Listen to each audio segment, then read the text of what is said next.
வந்தாச்சு, காலை குளிரில் எழுந்தாச்சு, கோவில் மணி சத்தம் கேட்டாச்சு. அம்மா அம்மா சீக்கிரமே பூச்சூடி போகலாமே,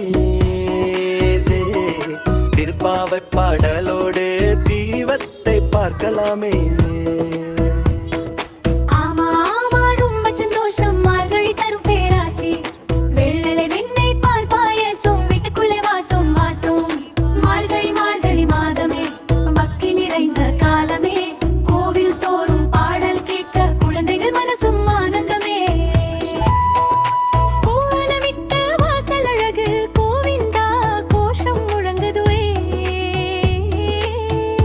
திருவெம்பாவை திருப்பாவை தினமும் பாடி மகிழ்வோம். விளக்கு ஏற்றி கையெடு